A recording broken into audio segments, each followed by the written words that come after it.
بسم اللہ الرحمن الرحیم۔ سامعین کرام، آپ سن رہے ہیں عمران سیریز کا اردو ناول ہاٹ لائن، جس کے مصنف ہیں ارشاد الاثر جعفری، اور آپ سن رہے ہیں اس سلسلے کی قسط نمبر 16۔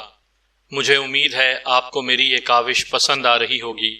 آپ نے اگر ابھی تک میرا چینل کہانی گھر سبسکرائب نہیں کیا تو ابھی میرے چینل کو سبسکرائب کر کے بیل نوٹیفیکیشن آن کر لیجئے، تاکہ آنے والی ہر نئی کہانی کی اطلاع بر وقت آپ تک پہنچ سکے۔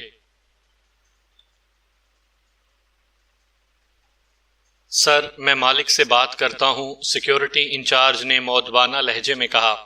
ان سے ہماری ملاقات کراؤ، ہم نے ان سے چند باتیں بھی کرنی ہیں اور گندم بھی چیک کرنی ہے۔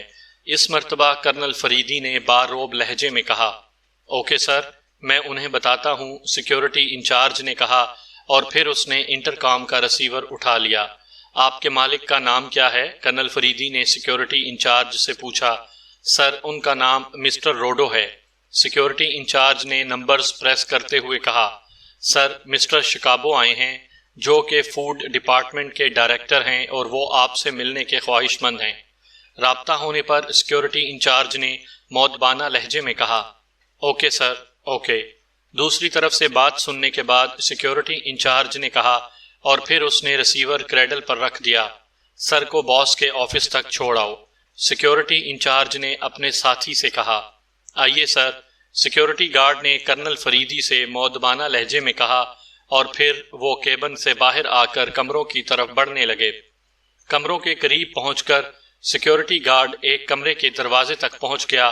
سیکیورٹی گارڈ نے دروازے پر دستک دی، اور اس کے بعد اس نے دروازہ کھول دیا۔ وہ دونوں کمروں میں داخل ہوئے، جبکہ سیکیورٹی گارڈ واپس چلا گیا۔ یہ ایک درمیانے سائز کا کمرہ تھا، جسے آفس کے انداز میں نہایت ہی خوبصورتی سے سجایا گیا تھا۔ ٹیبل پر آفس میں استعمال ہونے والا تقریباً تمام سامان موجود تھا۔ ریوالونگ چیئر پر ایک افریقی آدمی بیٹھا ہوا تھا، جس کی آنکھیں سانپ کی آنکھوں کی مانند چمک رہی تھیں۔ تشریف رکھیے، میرا نام روڈو ہے۔ جیسے ہی کرنل فریدی اور ہریش اندر داخل ہوئے، روڈو نے اپنے سامنے رکھی ہوئی کرسیوں کی طرف اشارہ کرتے ہوئے کہا۔ تھینک یو، کرنل فریدی نے کہا، اور پھر وہ ایک کرسی پر بیٹھ بھی گیا۔ کرنل فریدی کے اشارے پر ہریش بھی اس کے ساتھ والی کرسی پر بیٹھ گیا۔ آپ کیا اس محکمے میں نئے آئے ہیں؟ روڈو نے کرنل فریدی کو غور سے دیکھتے ہوئے کہا۔ محکمے میں تو نیا نہیں ہوں، البتہ اس شہر میں نیا ضرور ہوں، کرنل فریدی نے مسکراتے ہوئے کہا۔ اسے اندازہ ہو گیا کہ روڈو محکمہ فوڈ کے لوگوں سے واقف ہے، اسی لیے میں نے آپ کو پہلی مرتبہ دیکھا ہے۔ بہرحال فرمائیے، کیسے آنا ہوا؟ روڈو نے کہا۔ حکومت نے فوڈ بزنس کے لیے کچھ نئی ہدایات دی ہیں، وہ آپ تک پہنچانی تھیں۔ میں نے سوچا کہ یہ ہدایات آپ تک خود پہنچا دوں، اس طرح آپ سے تعارف بھی ہو جائے گا۔ کرنل فریدی نے مسکراتے ہوئے کہا۔ آپ نے تکلیف کی، تعارف کے لیے آپ مجھے پیغام بھجوا دیتے، میں خود حاضر ہو جاتا۔ روڈو نے بھی مسکراتے ہوئے کہا۔ یہ لیٹر روڈو صاحب کو دے دو۔ کرنل فریدی نے جیب میں سے ایک طے شدہ کاغذ نکال کر ہریش کو دیتے ہوئے کہا۔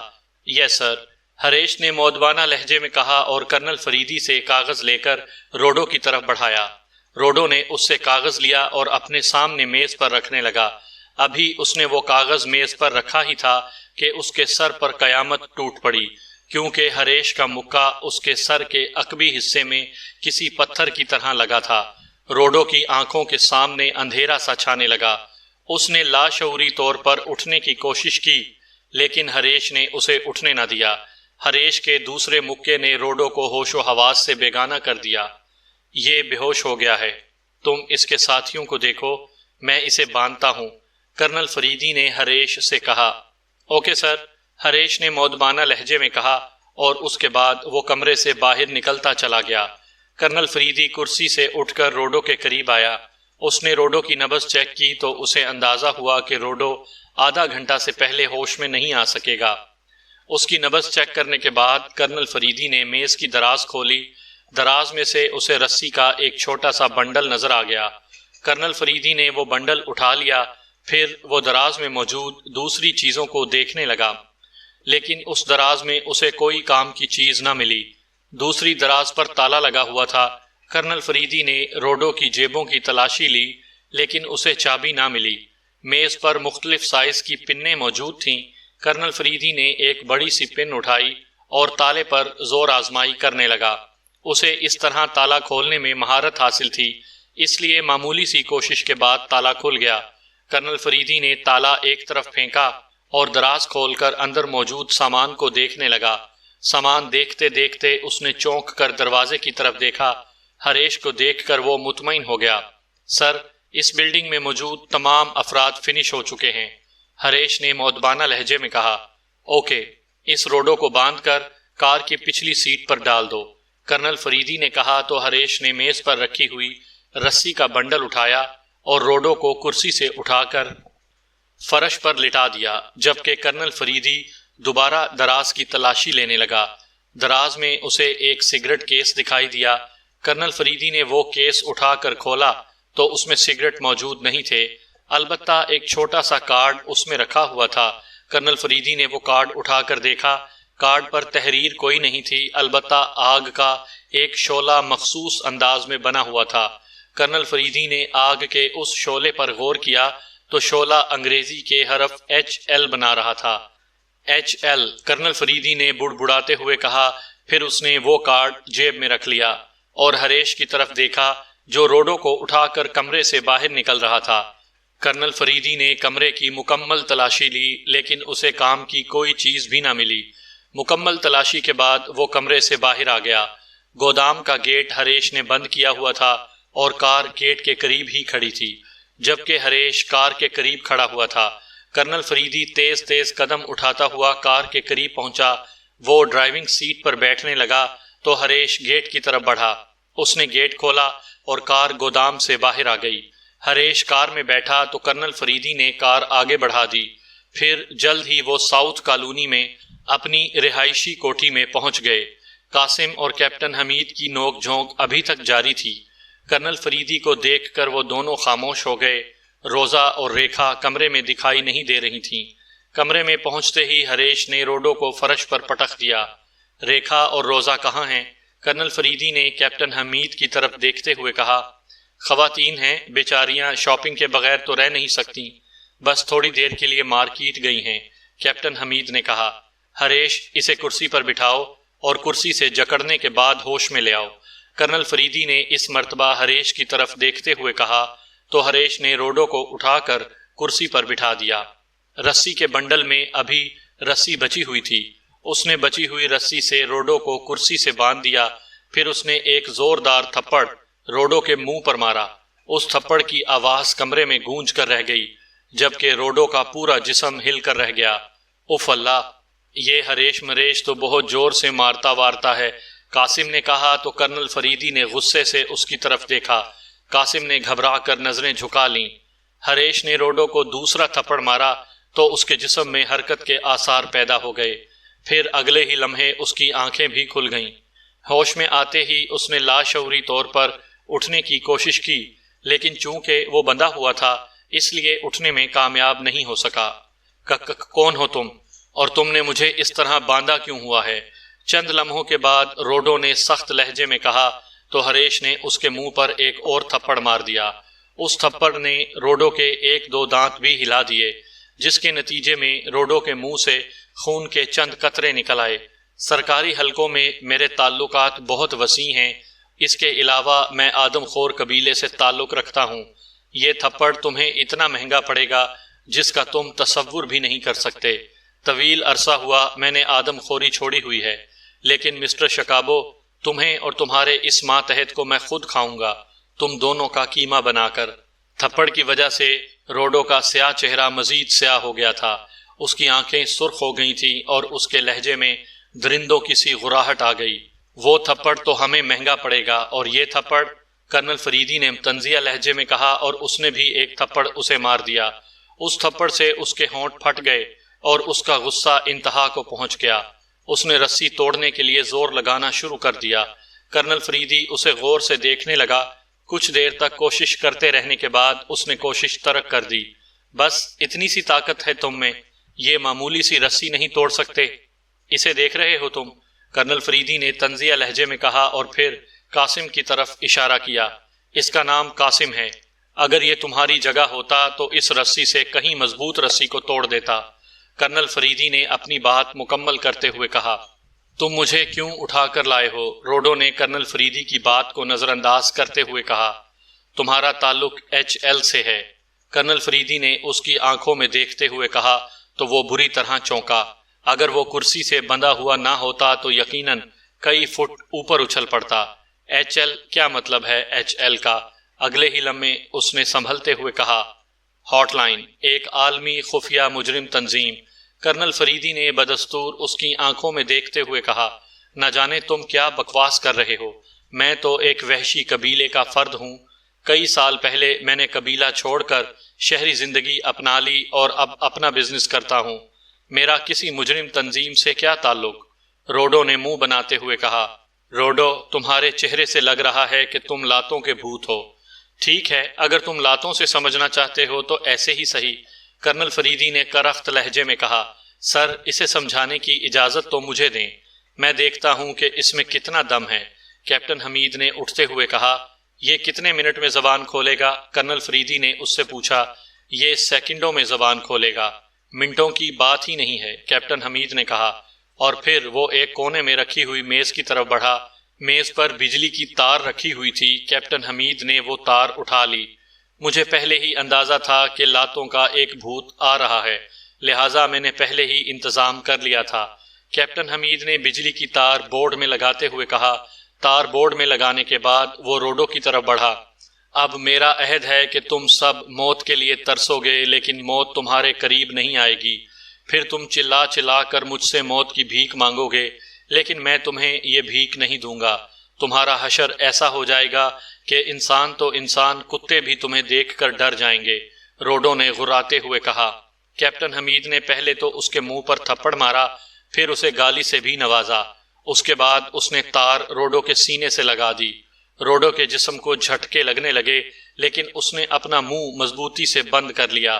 چند سیکنڈ بعد کیپٹن حمید نے تار اس کے سینے سے ہٹا کر اس کے رخسار سے لگا دی۔ اب پھر اس کے جسم کو جھٹکے لگنے لگے، لیکن اس کا منہ بدستور مضبوطی سے بند رہا۔ چند ہی سیکنڈ بعد گوشت کے جلنے کی بو محسوس ہوئی۔ روڈو کا رخسار جل گیا تھا۔ پھر بے اختیار روڈو کی چیخ بلند ہو گئی۔ کیپٹن حمید نے تار اس کے منہ سے بھی ہٹا لی اور اس کے بعد اس کے بالوں کو پکڑ کر زوردار جھٹکا دیا۔ بولو کہ تمہارا ہاٹ لائن نامی تنظیم سے تعلق ہے، کیپٹن حمید نے بھی غراتے ہوئے کہا۔ نہیں، میں کسی ہاٹ لائن کو نہیں جانتا، روڈو نے انکار کی صورت میں گردن ہلاتے ہوئے کہا۔ تم ایسے نہیں مانو گے۔ نہ مانو، بھگتو، کیپٹن حمید نے کرخت لہجے میں کہا، اور اس نے ایک بار پھر تار روڈو کے جسم سے لگا دی، لیکن اسی وقت اسے ایسے محسوس ہوا جیسے روڈو کرسی سمیت گھوم رہا ہو، لیکن یہ روڈو نہیں گھوم رہا تھا بلکہ اس کا اپنا سر چکرا رہا تھا۔ یہ چکر اتنے تیز تھے کہ اگلے ہی لمحے تار اس کے ہاتھ سے نیچے گر گئی، اور ایک آدھے سیکنڈ بعد وہ بھی لہراتا ہوا فرش پر گر گیا۔ کیپٹن حمید کے باقی ساتھی بھی بے ہوش ہو کر گر چکے تھے۔ بے ہوش ہونے والوں میں سب سے آخری نمبر کرنل فریدی کا تھا۔ ایشلے نے بتایا تھا کہ وہ بلیک پوائنٹ پر جا رہا ہے تاکہ پکڑے جانے والے افراد سے معلومات حاصل کر سکے، اس لیے فریگی مطمئن ہو گئی تھی۔ ایشلے نے پکڑے جانے والے افراد سے معلومات حاصل کرنے کے بعد ان افراد کے باقی ساتھیوں کو بھی ٹریس کر کے ختم کر دینا تھا۔ یوں ہاٹ لائن کے دشمنوں کا خاتمہ ہو جانا تھا۔ مطمئن ہوتے ہی اس نے اپنی آنکھیں بند کر کے کرسی کی پشت سے سر ٹکا دیا۔ چند لمحوں بعد اس نے آنکھیں کھولیں، پھر وہ اٹھ کر فریج کی طرف بڑھی۔ فریج کھول کر اس نے وسکی کی بوتل اٹھا لی اور واپس اپنی کرسی پر آ کر بیٹھ گئی۔ اس نے بوتل کا ڈھکن کھولا اور بوتل کو منہ لگا لیا۔ 2-3 گھونٹ پینے کے بعد اس نے بوتل میز پر رکھی اور ٹشو اٹھا کر اپنے ہونٹ خشک کیے۔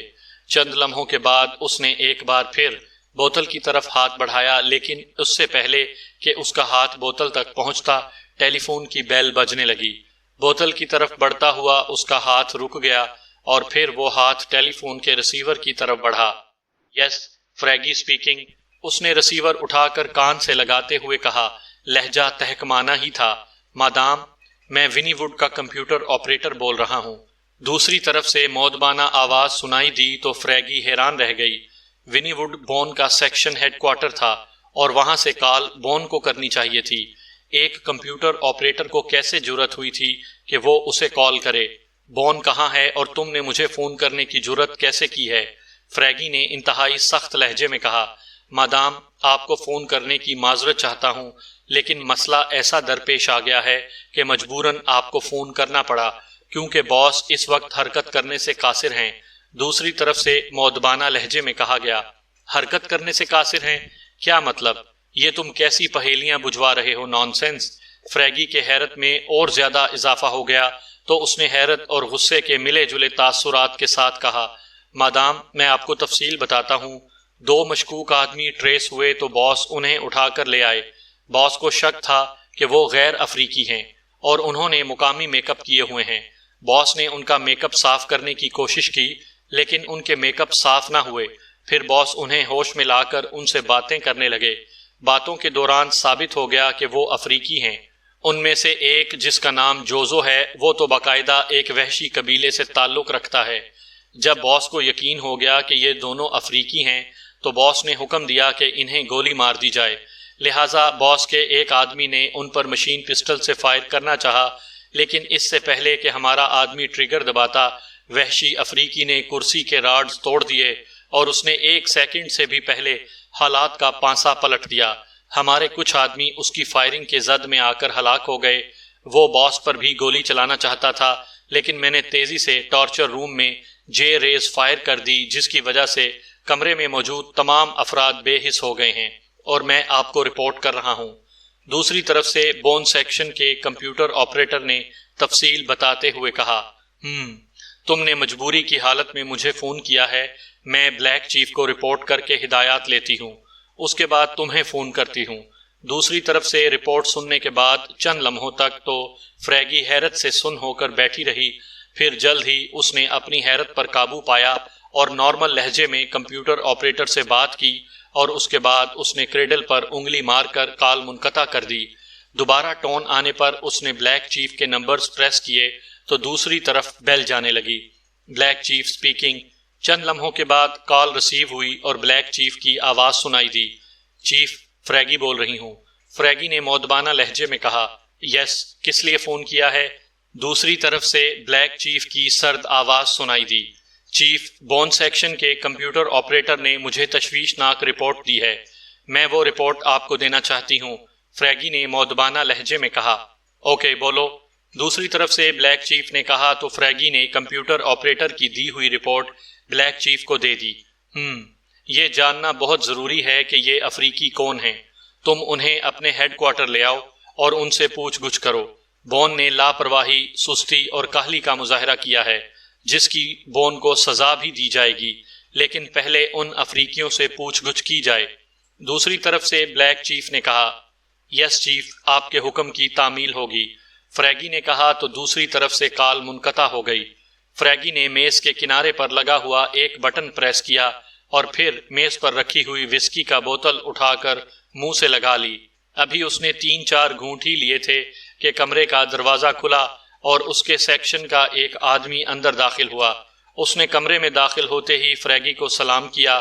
جیفرے، تم اپنے 3 ساتھیوں کے ساتھ ویگن میں بیٹھو، میں آ رہی ہوں، فریگی نے آنے والے سے کہا۔ اوکے مادام، جیفرے نے کہا اور پھر وہ واپس مڑ گیا، جبکہ فریگی نے وسکی کی بوتل ایک بار پھر منہ سے لگا لی اور اس بار اس نے بوتل اس وقت منہ سے ہٹائی جب بوتل میں موجود ساری شراب ختم ہو گئی۔ اس نے خالی بوتل میز پر رکھی اور پھر وہ کمرے سے باہر آ گئی۔ پارکنگ میں جیفرے ایک ویگن کے ساتھ کھڑا ہوا تھا۔ وہ تیز تیز قدم اٹھاتی ہوئی ویگن کے قریب پہنچی اور فرنٹ سیٹ پر بیٹھ گئی، جبکہ جیفرے ڈرائیونگ سیٹ پر بیٹھ گیا۔ پھر ویگن ایک جھٹکے سے آگے بڑھی اور گیٹ کراس کرتی ہوئی سڑک پر آ گئی۔ مادام، کس طرف جانا ہے؟ سڑک پر آتے ہی جیفرے نے مؤدبانہ لہجے میں کہا، تم نے بون سیکشن کا ہیڈ کوارٹر دیکھا ہوا ہے؟ فریگی نے پوچھا۔ یس مادام، کئی بار وہاں جانے کا اتفاق ہوا ہے، جیفرے نے بدستور مؤدبانہ لہجے میں کہا۔ بون کے ہیڈ کوارٹر چلو، لیکن جلدی، فریگی نے تہکمانہ لہجے میں کہا۔ اوکے مادام، جیفرے نے کہا اور پھر اس نے ویگن کی رفتار بڑھا دی۔ کچھ ہی دیر میں وہ بون کے ہیڈ کوارٹر پہنچ گئے۔ گیٹ پر ونی ووڈ انٹرنیشنل کا بورڈ لگا ہوا تھا۔ فریگی نے چونکہ کمپیوٹر آپریٹر کو راستے میں فون کر دیا تھا، اس لیے وہ اس وقت گیٹ پر کھڑا ہوا تھا۔ ویگن گیٹ کراس کر کے ایک جگہ رکی تو فریگی اور اس کے چاروں ساتھی ویگن سے نیچے اتر آئے۔ کمپیوٹر آپریٹر بھی ان کے قریب آیا اور اس نے مؤدبانہ انداز میں فریگی کو سلام کیا۔ مادام، اگر میں بر وقت جے ریز فائر نہ کرتا تو ان خطرناک آدمیوں نے باس سمیت یہاں موجود تمام افراد کا خاتمہ کر دینا تھا۔ کمپیوٹر آپریٹر نے اپنی کارکردگی کا اظہار کرتے ہوئے کہا، تم نے بہت اچھا کام کیا ہے، میں تمہیں انعام دلواؤں گی۔ اب یہ بتاؤ کہ وہ افریقی کہاں ہیں؟ فریگی نے بیزار سے لہجے میں کمپیوٹر آپریٹر سے کہا، مادام، وہ دونوں ابھی تک ٹارچر روم میں ہی ہیں، آئیے۔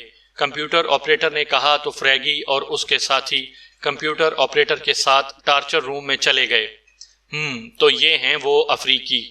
فریگی نے دونوں افراد کو غور سے دیکھتے ہوئے کہا، یس مادام۔ کمپیوٹر آپریٹر نے مؤدبانہ لہجے میں کہا، جیفرے، ان دونوں کو اٹھا کر وین میں ڈالو۔ فریگی نے جیفرے سے کہا تو اس نے اور اس کے ساتھیوں نے ان دونوں کو اٹھایا اور کمرے سے باہر نکلتے چلے گئے۔ ایک طویل القامت، جسیم اور بھاری جسم کا تھا، اسے تو ان تینوں نے مل کر اٹھایا، جبکہ دوسرا آدمی سمارٹ سا نوجوان افریقی تھا۔ جیفرے نے اس سمارٹ نوجوان کو اٹھا کر کندھے پر ڈال لیا اور پھر وہ بھی کمرے سے باہر آ گئے۔ تمہارا باس ان سے مار کھا گیا ہے اور اب شاید اس کے ڈیتھ وارنٹ جاری کر دیے جائیں۔ فریگی نے منہ بناتے ہوئے کہا، یہ تو بڑوں کا فیصلہ ہے مادام، لیکن آپ ضرور سفارش کریں کہ آئندہ کبھی ایسا نہیں ہوگا۔ کمپیوٹر آپریٹر نے منت بھرے لہجے میں کہا، اوکے، میں کوشش کروں گی، فریگی نے کہا اور پھر وہ ویگن کے قریب آ گئی۔ ٹارچر روم میں جو حالات درپیش آئے ہیں تم نے ان کی فلم بنائی ہے مادام، فریگی نے کہا۔ مادام، فلم تو کمپیوٹر میں خود بخود بنتی ہے، کمپیوٹر آپریٹر نے مؤدبانہ لہجے میں کہا۔ اوکے، اس کی ایک کاپی مجھے بھجوا دینا، مادام، فریگی نے تہکمانہ لہجے میں کہا اور پھر وہ ویگن کی فرنٹ سیٹ پر بیٹھ گئی۔ اس کے بیٹھتے ہی ویگن آگے بڑھی اور تھوڑی دیر بعد وہ اپنے ہیڈ کوارٹر پہنچ گئی۔ جیفرے، ان دونوں کو ٹارچر روم میں ڈال دو، لیکن انہیں کرسیوں پر جکڑنا بیکار ہے، یہ جسیم افریقی تو راڈز توڑ لیتا ہے۔ مادام، فریگی نے بھاری جسامت والے افریقی کی طرف دیکھتے ہوئے کہا، آپ جو حکم دیں مادام۔ جیفرے نے مؤدبانہ لہجے میں کہا، تم ایسا کرو کہ انہیں راڈز سے جکڑنے کے بعد لوہے کی زنجیر سے بھی باندھ دو، اس کے علاوہ 3-4 افراد ان کی کرسیوں کے پیچھے کھڑے کر دو۔ بے شک یہ بے ہوش ہیں، لیکن وہ ان کی طرف سے غافل نہ رہیں، مادام، فریگی نے تہکمانہ لہجے میں کہا۔ اوکے مادام، جیفرے نے کہا تو مادام فریگی اپنے آفس میں آ گئی۔ اس نے بلیک چیف کو فون کرنے کے لیے ریسیور کی طرف ہاتھ بڑھایا ہی تھا کہ ٹیلی فون کی گھنٹی بج اٹھی۔ یس، فریگی اسپیکنگ۔ اس نے ریسیور اٹھا کر کان سے لگاتے ہوئے کہا، مادام، یہاں بلیک پوائنٹ پر تباہی پھیلی ہوئی ہے، باس ایشلے سمیت یہاں بہت سی لاشیں بکھری پڑی ہیں۔ دوسری طرف سے ایک بوکھلائی ہوئی آواز سنائی دی۔ بوکھلاہٹ میں بولنے والے نے اپنا نام بھی نہیں بتایا تھا۔ تم کون بول رہے ہو اور یہ کیا بکواس کر رہے ہو؟ مادام، فریگی نے سخت لہجے میں کہا۔ مادام، میرا نام مارٹن ہے، میں بلیک ڈریم کلب کا سپروائزر ہوں، میں ابھی بلیک پوائنٹ پر آیا ہوں تو مجھے یہاں کے حالات کا علم ہوا ہے۔ دوسری طرف سے بدستور بوکھلائے ہوئے لہجے میں کہا گیا۔ میں خود آ رہی ہوں، مادام، فریگی نے درندوں کی طرح غراتے ہوئے کہا۔ اس کے ساتھ ہی اس نے ریسیور کریڈل پر پٹخا اور کرسی سے اٹھ کر تیزی سے دروازے کی طرف بڑھی۔ تھوڑی ہی دیر بعد اس کی کار نہایت تیزی سے بلیک ڈریم نائٹ کلب کی طرف بڑھ رہی تھی۔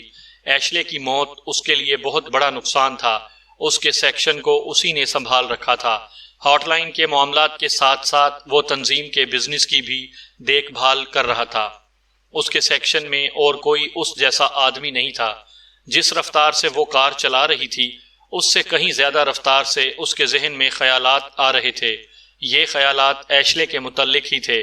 اسے وقت گزرنے کا احساس بھی نہ ہوا اور وہ بلیک ڈریم نائٹ کلب پہنچ گئی۔ مادام، میں مارٹن ہوں۔ جیسے ہی وہ کار سے نیچے اتری، ایک آدمی نے اس کی طرف بڑھتے ہوئے کہا، آؤ میرے ساتھ، مادام، فریگی نے سخت لہجے میں کہا اور پھر وہ کلب کے ہال کی طرف بڑھی۔ ہال میں موجود افراد نے اسے سلام کیا۔ فریگی نے ان کے سلام کو نظر انداز کر دیا۔ 1-1.5 منٹ میں وہ دونوں تہہ خانے میں پہنچ چکے تھے۔ تہہ خانے کے ایک کمرے میں ایشلے سمیت کئی افراد کی لاشیں پڑی ہوئی تھیں۔ ایشلے کی لاش دیکھ کر تو اس کی آنکھیں سرخ ہو گئیں۔ یہ کارروائی کن لوگوں کی ہے؟ مادام فریگی نے انتہائی سرد لہجے میں مارٹن سے کہا۔ معلوم نہیں مادام، ایک شخص یہاں ہمیں زخمی حالت میں ملا ہے، اسے ہم نے ہسپتال پہنچا دیا ہے۔ اس کے متعلق مجھے بتایا گیا کہ اس نے بلیک چیف اور آپ کا حوالہ دیا تھا، اس لیے اسے بلیک پوائنٹ میں جانے دیا گیا، مارٹن نے کہا۔ مارٹن کی بات سن کر مادام فریگی حیرت سے اچھل پڑی۔ میرا اور بلیک چیف کا حوالہ؟ لیکن ہم نے تو کسی کو نہیں بھیجا، فریگی نے حیرت زدہ لہجے میں کہا۔ مارٹن نے کوئی جواب نہ دیا، وہ سر جھکائے کھڑا رہا۔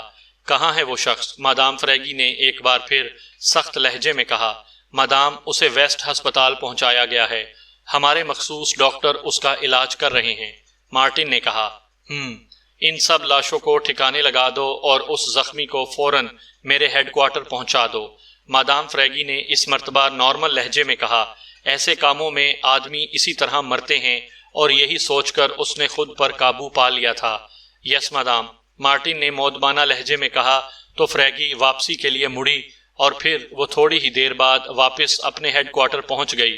کرسی پر بیٹھ کر اس نے 2-3 گہرے سانس لیے، ایسے لگ رہا تھا جیسے وہ کافی دور سے دوڑتی ہوئی آئی ہو۔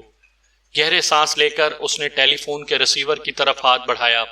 اب وہ دونوں کارروائیوں کی رپورٹ بلیک چیف کو دینا چاہتی تھی، لیکن اس بار بھی اس کا ہاتھ ریسیور تک نہیں پہنچا تھا کہ ٹیلی فون کی گھنٹی بجنے لگی۔ یس، فریگی اسپیکنگ، اس نے ریسیور اٹھا کر کان سے لگاتے ہوئے سخت لہجے میں کہا۔ Black chief. دوسری طرف سے بلیک چیف کی مخصوص آواز سنائی دی تو وہ چونکی۔ چیف، میں آپ ہی کو کال کرنے لگی تھی۔ بلیک چیف کی آواز سنتے ہی فریگی نے مودبانہ لہجے میں کہا۔ فریگی، روڈو کے سیکشن آفس پر کچھ لوگوں نے کارروائی کی ہے اور وہ روڈو کو اپنے ساتھ لے گئے ہیں۔ ریڈ کارڈ بھی ان کے ہاتھ لگ گیا ہے۔ ریڈ کارڈ کی چیکنگ سے ان کی لوکیشن کے بارے میں معلوم ہوا ہے، وہ لوگ ساؤتھ کالونی کی کوٹھی نمبر 70 میں موجود ہیں۔ تم نے فوری طور پر اس کوٹھی پر ریڈ کرنا ہے، نہ صرف روڈو کو ان کی قید سے چھڑانا ہے بلکہ ریڈ کارڈ بھی ان سے حاصل کرنا ہے، اور ان لوگوں کو اپنے سیکشن ہیڈ کوارٹر لا کر پہلے ان سے پوچھ گچھ کرنی ہے اور پھر انہیں تڑپا کر مارنا ہے۔ یہ کارروائی تم نے فوری کرنی ہے، ایک لمحے کی تاخیر بھی نہیں ہونی چاہیے۔ باقی رپورٹس میں تم سے بعد میں لوں گا۔ دوسری طرف سے بلیک چیف کی کرخت آواز سنائی دی۔ اوکے چیف، آپ کے حکم کی تعمیل ہوگی، فریگی نے مودبانہ لہجے میں کہا تو دوسری طرف سے کال کاٹ دی گئی۔ اس نے بھی ریسیور کریڈل پر رکھا اور پھر اس نے میز کے کنارے پر لگا ہوا ایک بٹن پریس کیا تو چند لمحوں بعد جیفرے کمرے میں داخل ہوا۔ کمرے میں داخل ہو کر اس نے فریگی کو مودبانہ انداز میں سلام کیا۔ جیفرے، 1 منٹ کے اندر اندر تیار ہو کر اپنے ساتھیوں سمیت ویگن تک پہنچو، ہم نے ایک بڑا آپریشن کرنا ہے، فریگی نے تیز لہجے میں کہا۔ اوکے مادام، جیفرے نے مودبانہ لہجے میں کہا، اور اس کے ساتھ ہی وہ کمرے سے باہر نکلتا چلا گیا۔ فریگی بھی اپنی کرسی سے اٹھ کر فریج کے قریب آئی۔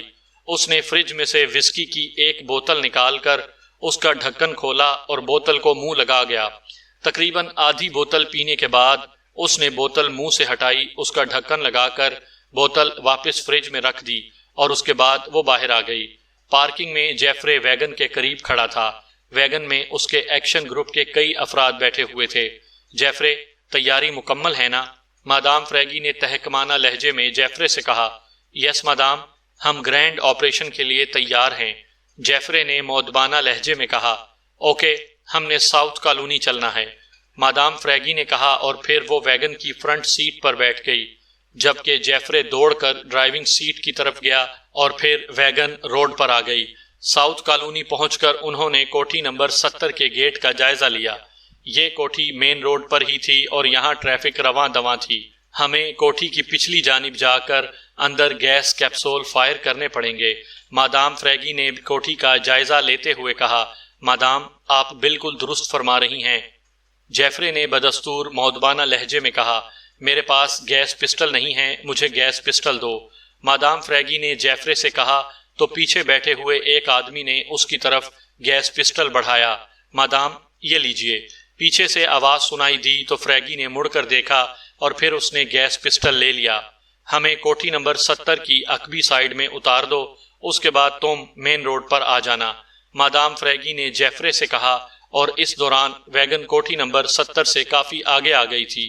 جیفرے نے اگلے چوک سے ویگن موڑ لی، پھر وہ کوٹھی نمبر 70 کی سائیڈ روڈ پر آ گئے۔ جیفرے نے ویگن ایک جگہ روک لی۔ 2 آدمی میرے ساتھ آ جائیں، فریگی نے تہکمانہ لہجے میں کہا اور ویگن سے نیچے اتر آئی۔ پچھلی سیٹوں پر بیٹھے ہوئے افراد میں سے 2 آدمی نیچے اتر آئے تھے۔ ویگن آگے بڑھ گئی۔ فریگی نے ارد گرد نظر دوڑائی، یہاں کوئی گاڑی دکھائی نہیں دے رہی تھی۔ فریگی کوٹھی نمبر 70 کی پچھلی جانب موجود گلی کی طرف بڑھی۔ یہ تنگ گلی تھی اور اس میں کوڑے کرکٹ کے ڈرم پڑے ہوئے تھے۔ کوٹھیوں کے عقبی دروازے بھی اسی گلی میں تھے۔ فریگی نے گلی کا جائزہ لینے کے بعد کوٹھی نمبر 70 کے عقبی دروازے اور دیوار کی طرف دیکھا۔ دیوار بہت ہی بلند تھی اور اس کے اوپر پہنچنا آسان کام نہیں تھا۔ سٹیل کٹر تم اپنے ساتھ لائے ہو؟ فریگی نے اپنے ساتھیوں سے پوچھا۔